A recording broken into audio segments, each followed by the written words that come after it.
Commander Elena Torres stood at the observation deck of Horizon Base, Earth's most classified installation, hidden beneath the Antarctic ice. Her dark eyes tracked the holographic projections, showing thousands of ships moving through deep space. The Dominion fleet, just as the ancient warnings had predicted, was finally approaching. "Status update on the Aegis array," she asked, her voice steady despite the weight of the moment. Captain Marcus Rodriguez, her second in command, brought up another holographic display. "All 700 satellites are functioning perfectly, Commander. As far as the Galactic assembly sensors are concerned, we're still just a primitive species barely capable of reaching our own moon." Elena allowed herself a small smile. For over 2 centuries, humanity had maintained this elaborate deception, while the rest of the galaxy saw Earth as a backwater planet still struggling with basic spaceflight. The truth was far different. Deep beneath the ice caps, under ocean trenches, and hidden in dimensional pockets around the planet, humanity had built something extraordinary. "The Galactic Assembly's representatives will be arriving in 6 hours, Marcus continued, scrolling through data streams. "They're coming to warn us about the Dominion threat and probably offer their protection in exchange for resource rights." "Let them come," Elena replied, walking to another console where Dr. James Chen, their chief scientist, was analyzing energy signatures. "James, how are the Prometheus vessels performing?" The scientist's fingers danced across holographic controls. "All 300 ships are maintaining perfect stealth. The quantum fold technology we reversed engineered from the archive is working better than we could have hoped. The Dominion won't see us coming until it's too late." Elena nodded, remembering the day everything changed. 70 years ago, their ancestors had discovered the archive, a vast repository of advanced technology left behind by the precursors. But unlike other finds across the galaxy, Earth's archive was different. It wasn't just a collection of artifacts. It was a test. The holographic displays shifted, showing the approaching Galactic Assembly diplomatic vessel. Small and sleek, it represented what they considered to be the pinnacle of technological achievement. If they only knew what lurked beneath Earth's seemingly primitive exterior. "Commander," Marcus called out, his voice tense. "We're detecting increased activity in the Dominion fleet. They've adjusted course. They're heading straight for the Centauri colonies." Elena's expression hardened. The Centauri systems were home to millions of refugees who had fled previous Dominion expansions. The Assembly had repeatedly refused to protect them, claiming the region was strategically insignificant. "How long until the Assembly representatives land?" she asked. 5 hours, 43 minutes. Elena straightened her uniform, a design that would look primitive and quaint to their galactic visitors. "Begin Operation Awakening. It's time to show both the Assembly and the Dominion that they've underestimated humanity for the last time." Throughout the base, lights dimmed as power was diverted to the quantum engines hidden throughout Earth's solar system. In orbit, microscopic nanites began dismantling the carefully maintained holographic facade that had hidden humanity's true capabilities for centuries. "Send word to all command centers," Elena ordered. Tell them the long watch is over. Humanity steps out of the shadows today." As her words echoed through the command center, thousands of hidden installations around Earth hummed to life. In the Kuiper Belt, massive shipyards shed their quantum camouflage. Beneath the Mariana Trench, engines that could tear holes in spacetime spun up, and in dimensional pockets scattered throughout the solar system, humanity's real fleet, a force that dwarfed anything the Assembly had ever built, prepared for war. The Dominion was coming, thinking they would find an easy conquest. The Assembly was coming, thinking they would find primitives in need of protection. Both would learn that humanity had spent centuries preparing for this moment. They would learn why the precursors had chosen Earth, why they had left their most advanced technology in humanity's hands. "Send a message to the Centauri colonies," Elena commanded. "Tell them help is coming. Tell them that Earth remembers its friends." As the message was sent, Elena looked once more at the holographic display showing the Dominion fleet. They had no idea they were about to strike at a planet that had spent centuries preparing for this exact moment. No idea they were about to face weapons and technology they couldn't even comprehend. "Get me a secure channel to the President," Alina said finally. Tell her it's time to wake the fleet." The Galactic Assembly delegation stepped into Earth's most advanced meeting facility, a room that would have looked primitive to even the least developed spacefaring races. Ambassador Lyra Sentai, her crystalline form refracting light in patterns of barely concealed disdain, faced the gathered human leaders. "We come with grave news," she announced, her translator converting her harmonic speech into English. "A Dominion battle fleet approaches your system. Their numbers are substantial." President Diana Martinez sat calmly at the head of the conference table, playing her role perfectly. Behind her, Commander Elena Torres stood at parade rest, wearing a deliberately outdated uniform. Every detail had been carefully chosen to reinforce the image of Earth as a developing world. "How many ships?" Diana asked, injecting just the right amount of worry into her voice. "Over 2,000 warships," Lyra replied, activating a holographic display that showed only what the Assembly wanted Earth to see. "Your world has no defense against such a force. However, the Assembly is prepared to offer protection for a price." Belina watched the alien delegation closely. Through her neural implant, she accessed the quantum-encrypted feeds from Horizon Base. The real Dominion fleet numbered closer to 5,000 ships, and they were moving faster than the Assembly realized. But more interesting was what the Assembly wasn't showing. 3 of their own battle fleets positioning themselves to claim Earth's resources once the Dominion attack provided them with an excuse. "What kind of price?" Diana asked, maintaining her facade of nervous curiosity. Ambassador Lyra gestured, and a contract appeared in the air. "Merely access to some of your world's unique mineral deposits. A small price for salvation, wouldn't you agree?"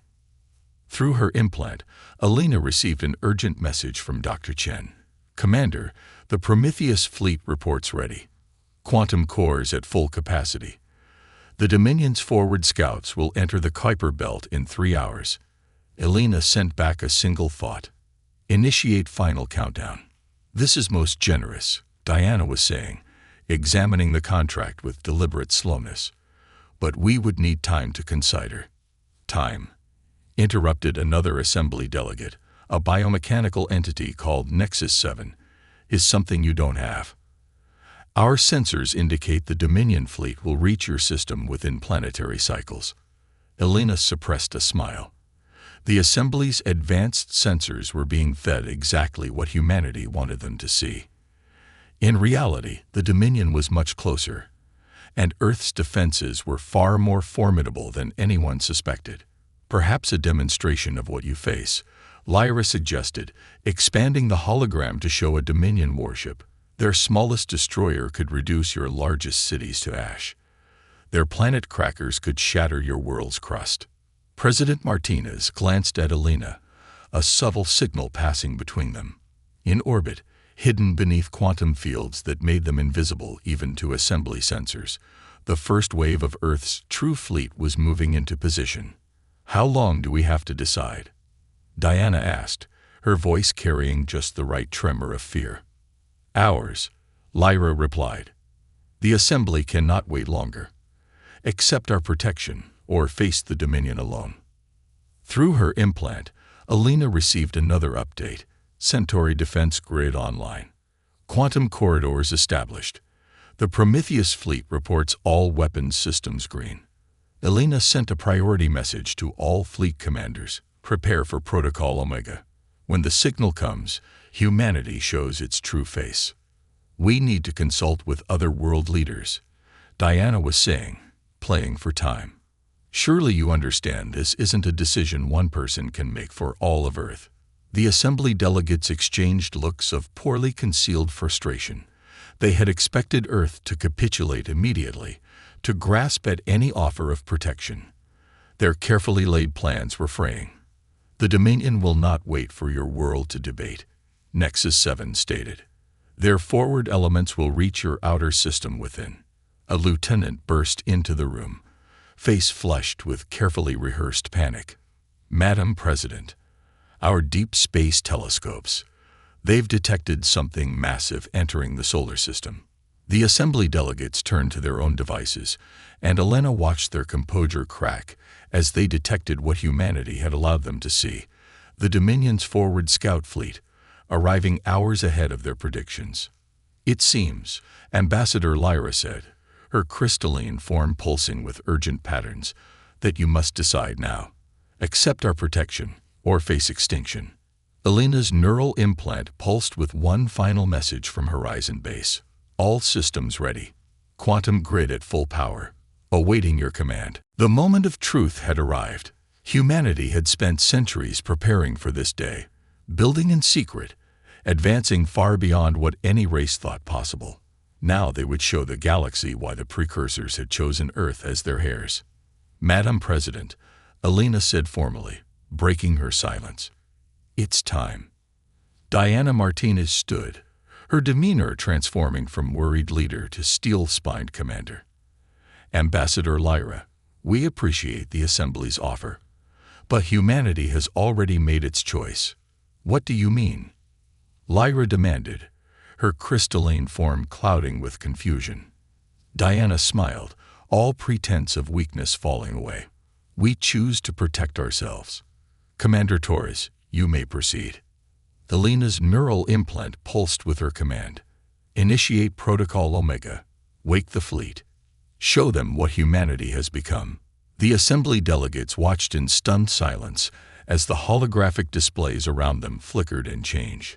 The primitive projections were replaced by crystalline screens of impossible clarity, technology far beyond anything the Assembly possessed.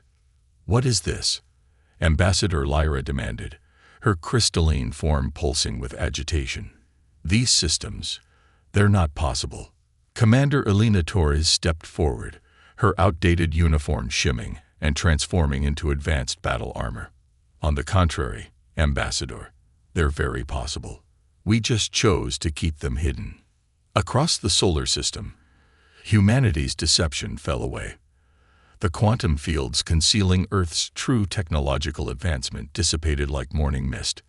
In orbit, thousands of satellites revealed their true forms, not primitive communication devices, but advanced weapons platforms that made assembly technology look primitive by comparison. Impossible. Nexus 7's biomechanical form writhed in distress. "Our scans, our intelligence, showed exactly what we wanted them to show," President Martinez said calmly. "For centuries, we've maintained the illusion of being a primitive species while preparing for this day." Through her neural interface, Elena received tactical updates from across the system. The Dominion scout fleet had detected the changes and was attempting to retreat. Too late. "All fleet commanders, execute attack pattern Helios," Elena commanded. The space around the solar system seemed to ripple and tear. From dimensional pockets hidden throughout the system, humanity's true fleet emerged. Not the handful of primitive ships the Assembly had detected, but thousands of vessels that dwarfed anything the galaxy had seen before. The Prometheus-class battleships came first, each 12 kilometers long, their quantum cores pulsing with enough energy to power a small star. Behind them came the Hyperion destroyers, their organic technology hulls shifting and adapting in real time. And finally, the Athena carriers, massive vessels that carried within them smaller fleets of autonomous combat ships.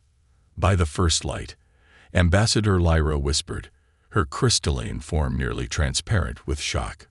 "Those ships, they bear precursor markings." "The precursors didn't vanish," Elena explained, watching as her fleet moved into attack formation. "They chose humanity as their successors. They left us their technology, their knowledge, and most importantly, their mission, to stand against the darkness that threatens this galaxy." On the tactical displays, the Dominion scout fleet attempted to engage their faster-than-light drives. The quantum fields generated by Earth's defense grid made that impossible. They were trapped. "Commander," Captain Rodriguez's voice came through Elena's neural link, "the Dominion fleet is charging weapons." Elena nodded. Show them what a Prometheus can do. The lead battleship, the ENS Thermopylae, oriented toward the Dominion fleet. Its quantum core pulsed once, and a beam of concentrated spacetime lanced out. Where it struck, reality itself seemed to bend. 3 Dominion destroyers simply ceased to exist, their matter converted instantly to energy. The remaining Dominion ships scattered, their formation breaking apart in panic. They had expected to find a primitive world ripe for conquest. Instead, they had found humanity's full might. Open a channel to the Dominion fleet, Elena commanded. The communications officer complied, and Elena's voice rang across space. This is Commander Elena Torres of the Earth Defense Force. You have entered restricted space. Surrender or be destroyed. The response came quickly. A barrage of plasma torpedoes from the remaining Dominion ships. They dissipated harmlessly against the Prometheus fleet's quantum shields. Very well, Elena said quietly. All ships, weapons free. Show them why the precursors chose humanity. The battle that followed was brief but spectacular. Humanity's ships moved with impossible grace, their quantum drives allowing them to dance through space in ways that defied conventional physics. Their weapons weren't just powerful, they were innovative, combining technologies in ways the galaxy had never seen. From the conference room, the assembly delegates watched in mute horror as humanity's fleet systematically dismantled the Dominion scouts. Not a single Earth vessel was lost. Now, President Martinez said, turning to Ambassador Lyra, perhaps we should discuss a different kind of arrangement with the assembly. One where Earth is recognized not as a primitive world to be protected, but as the shield that stands between the galaxy and the Dominion. Elena's neural interface pulsed with new data. Madam President, the main Dominion fleet has altered course. They're accelerating toward the Centauri colonies. Then it's time for Phase 2, Martins replied. Commander Torres, deploy the fleet. Show the Dominion and the Assembly exactly what humanity can do when we stop hiding. As Elena issued the orders, she allowed herself a small smile. The galaxy was about to learn why the precursors had chosen humanity, not just for their potential, but for their determination to protect those who couldn't protect themselves. All ships, she commanded, prepare for quantum jump. The real war begins now. The quantum jump to the Centauri system took mere seconds, a feat that should have been impossible according to known physics. As Earth's fleet materialized in perfect formation, Elena watched the tactical display with sharp focus. The Dominion armada spread across space before them, a vast swarm of warships bearing down on the defenseless colonies. Battle stations, Elena commanded from the bridge of the ENS Thermopylae. All ships, execute Formation Phoenix. The human fleet moved with impossible precision, ships rearranging themselves into a 3-dimensional pattern that looked chaotic, but followed mathematical principles far beyond current galactic understanding. Through her neural interface, Elena felt the quantum grid connecting every ship, every weapon, every shield, a symphony of technology that the precursors had only theorized, but humanity had perfected. Multiple Dominion signatures detecting our presence, Captain Rodriguez reported. They're breaking off their attack on the colonies, all ships turning to face us. On the massive view screen, the Dominion fleet wheeled about, 5,000 ships strong, their black hulls bristling with weapons.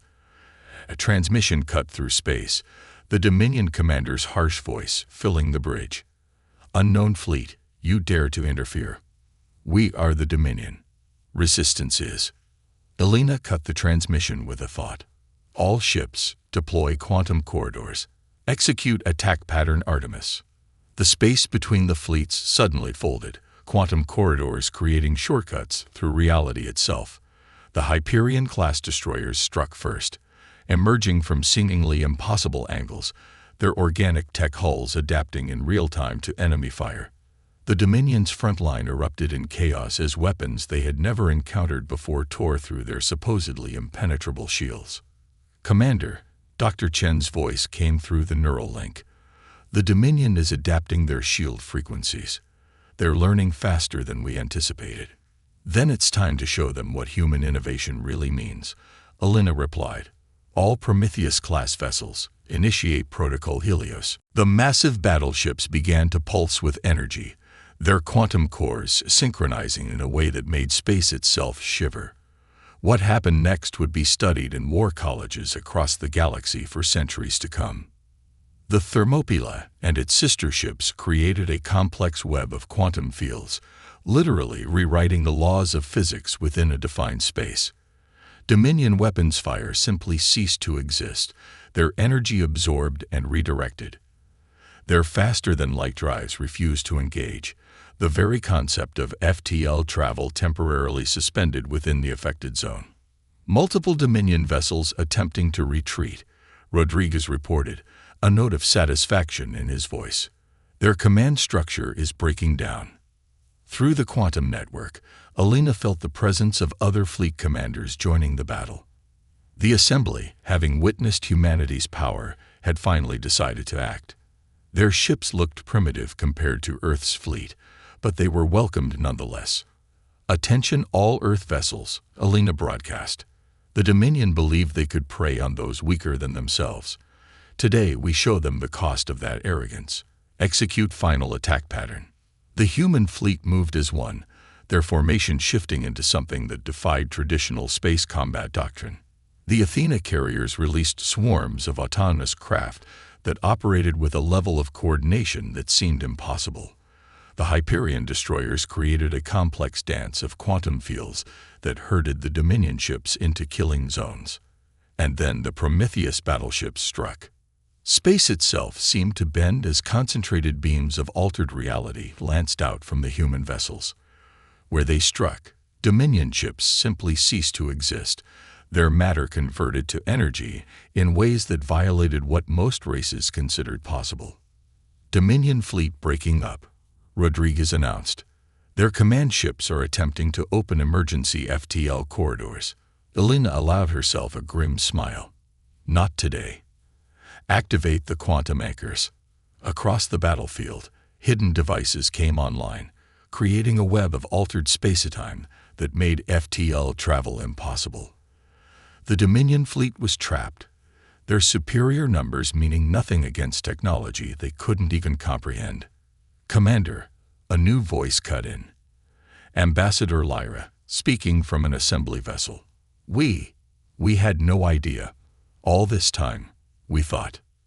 You thought what you were meant to think, Alina replied, watching as another wave of Dominion ships fell to her fleet's advanced weapons. Humanity learned long ago that appearing weak while being strong was often more advantageous than displaying power openly. The battle continued, but its outcome was never in doubt. The Dominion fleet, once thought invincible, was being systematically dismantled by weapons and tactics they had no defense against. More importantly, the galaxy was witnessing something unprecedented, humans fighting not for conquest or resources, but to protect others. Incoming transmission from the Dominion flagship, Rodriguez reported. They're requesting terms of surrender. Alina nodded, her expression stern. Tell them the terms are simple. They will withdraw from all occupied territories, free all enslaved populations, and submit to restrictions on their military capabilities. If they refuse, she let the threat hang in space as another Dominion vessel vanished under the Thermopylae's quantum weapons. The response came quickly, full acceptance of all terms. Commander, Ambassador Lyra's voice came again. The Assembly wishes to revise our previous assessment of Earth's status in the galactic community. Of course, Alina replied, allowing herself a small smile. But first, we have colonies to rebuild and people to protect. That was why the precursors chose us, after all. Not for our capacity for war, but for our determination to defend those who cannot defend themselves. As the Dominion fleet began their surrender procedures, Alina looked out at the stars. The galaxy was changing, old powers falling and new alliances forming. But through it all, humanity would stand as guardians, just as the precursors had intended. All ships, she commanded, begin rescue and recovery operations. We have work to do. 1 month after the Battle of Centauri, Commander Elena Torres stood in the great chamber of the Galactic Assembly. The room had changed. Gone were the old hierarchical arrangements that had placed primitive species in the lower tiers. Now all representatives sat as equals, a change that humanity had quietly insisted upon. The assembly chamber's holographic displays showed scenes from across the galaxy. Former Dominion worlds beginning their recovery, refugee ships returning to their homelands, and Earth's fleet standing guard over it all. But most striking was the image at the center, a massive archaeological dig on Mars, where humanity had chosen to reveal the first of the precursor sites to the galaxy. The time for secrets is over, President Martinez announced to the gathered representatives. We believe the galaxy is ready to learn why the precursors chose humanity as their heirs. Dr. Chen stepped forward, his hands moving through holographic controls that made even the most advanced assembly technology look obsolete. Above the chamber, a new image formed. The original message from the precursors, discovered 12,000 years ago. They came to Earth when we were still in our infancy, Elena explained, watching the ancient symbols transform into modern language. They didn't just leave us their technology. They left us their wisdom, their philosophy, and most importantly, their mission. The message played, and the chamber fell silent as the voice of a long-dead precursor echoed through time. We chose them because they dream. In all our travels across the cosmos, we found many races with great power, with vast knowledge, with incredible technology. But in humans, we found something rarer, the ability to see beyond what is to what could be. They take the impossible and make it real. They face the insurmountable and find a way forward. But most importantly, they have something we lost long ago, the capacity to grow, to change, to become more than they are. Ambassador Lyra's crystalline form, pulsed with complex emotions. All this time, we thought we were the pinnacle of evolution. We looked down on Earth as primitive, never realizing that true advancement isn't just about technology. Elena finished. It's about the wisdom to use it properly. Through her neural interface, Elena received a priority alert from the Thermopylae. The ship's quantum sensors had detected something massive entering the outer solar system, the remnants of the Dominion's government, coming not to fight, but to formally surrender. The precursors left us more than weapons, President Martinez continued. They left us a vision of what the galaxy could become. Not an empire ruled by force, but a community bound by mutual protection and respect. The holographic displays shifted again, showing the true extent of precursor sites across Earth, hidden beneath oceans, inside mountains, and in dimensional pockets that intersected with normal space. Each site had contained not just technology, but challenges, tests that humanity had to solve not just with intelligence, but with wisdom and compassion. We spent centuries preparing, Elena explained, not just advancing our technology, but advancing ourselves, learning to be worthy of the legacy we were given. The precursors chose us not because we were perfect, but because we never stopped trying to be better. Dr. Chen activated another display, showing the next phase of humanity's plans. The sharing of certain technologies, the establishment of new defensive networks, the creation of diplomatic channels that would give every species a voice. The age of secrets is over, President Martinez declared. But so is the age of empire. The Dominion taught us what happens when power goes unchecked. The Assembly showed us the danger of complacency. Humanity's role isn't to rule, but to protect, to ensure that every species has the chance to grow, to develop, to reach their full potential. The chamber erupted in discussion, thousands of representatives debating the implications of these revelations. But through her neural interface, Elena was already receiving reports from across the galaxy, worlds requesting Earth's protection, species offering alliance, even former Dominion worlds seeking guidance in building new governments. Commander, Captain Rodriguez's voice came through her neural link. The Thermopylae is detecting unusual quantum signatures from several assembly worlds. It appears their They're dismantling their weapons of mass destruction. Voluntarily. Elena smiled. The precursors had been right about humanity's potential, not just to advance technologically, but to inspire others to choose a better path. The galaxy stands at a crossroads. President Martinez concluded. The Dominion's fall marks the end of an era, but what matters now is what we choose to build in its place. As if in response, the precursor message played its final words. We chose humanity not to be conquerors, but guardians. Not to rule the galaxy, but to protect it. To be the shields that guard the realms of life, the inspiration that drives others to grow beyond themselves. This is their destiny, if they choose to accept it. Elena looked out at the assembled representatives of 1,000 worlds. The galaxy was changing, old powers falling away, new alliances forming. But through it all, humanity would stand as the guardians the precursors had believed they could be. Not through force of arms alone, but through the power of innovation, determination, and most importantly, hope. The long watch begins, she said softly, as the first light of a new galactic dawn began to shine.